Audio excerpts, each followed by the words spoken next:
Anak kecil ini sangat hebat. Dia bisa meloncat sangat tinggi menangkap pocong yang lagi terbang. Malam hari bocil ini baru pulang mengaji. Dia berjalan sendiri di tengah hutan. Saat akan minum air, tiba-tiba sosok hantu mengejarnya dari belakang. Lalu anak ini berbalik menyemburkan air yang diminum tadi tepat di wajah hantu itu. Hantu ini kepanasan terkena air itu. Sepertinya air itu telah diberi dal bocil ini. Hantu ini tak terima kembali menyerang. Tapi apesnya hantu ini malah nyungsep. Bocil ini mendekati hantu itu tanpa rasa takut. Bocil ini menduduki hantu itu dan kulinya berkali-kali sampai puas. Sekarang dia sudah besar. Dia menggambar hantu-hantu yang pernah dia kalahkan. Tiba-tiba ada suara aneh yang mengganggunya. Dia pun keluar rumah. Ternyata ada sosok kuyang-kuyang itu menyerang pria ini dengan ganas. Lalu pria ini menangkap kuyang itu dan membantingnya. Tak hanya itu, pria ini juga berkelahi dengan sosok kuntilanak dengan sekuat tenaga. Pria ini berusaha menjatuhkan kuntilanak itu, tapi kuntilanak ini sangat kuat. Pria ini pun babak belur dihajar Mbak Kunti. Kemudian dia menggambar kunti itu, lalu membakarnya sampai habis. Saat pria ini masuk kuliah, dosen yang terlambat pun masuk ke ruangan. Pria ini pun mengeluarkan kertas catatannya. Saat dia melihat ke depan, ada sosok hantu di sebelah dosen itu. Dia pun berusaha tidak peduli dengan hantu itu agar belajarnya tidak terganggu. Lalu dia menutup telinganya dengan headset agar tidak mendengar suara-suara yang aneh. Karena penasaran, pria ini pun membuka untuk menggambar hantu itu. Kemudian dia melukis hantu itu.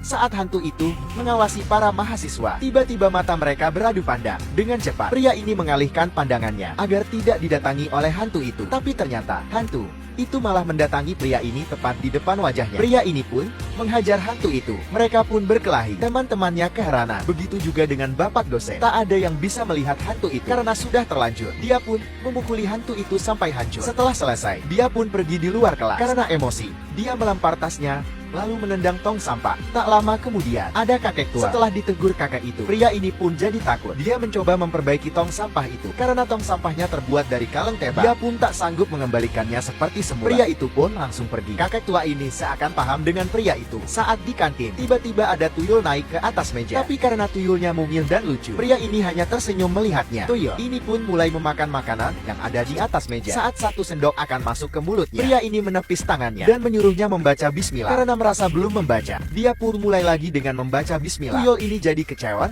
karena tidak bisa makan. Ayah anak ini akan meninggal dunia. Saat REH berpisah dengan jasadnya, ternyata jin yang selama ini bersarang di tubuhnya ikut keluar. Jin itu berupa sosok hitam besar dan sangat menyeramkan. Kemudian jin itu pindah ke tubuh anaknya. Kini anak itu telah dewasa dan jin itu tetap ikut bersamanya. Jin itu telah menyatu dengan pria ini sejak ayahnya meninggal. Ternyata sahabatnya ini bisa melihat jin itu.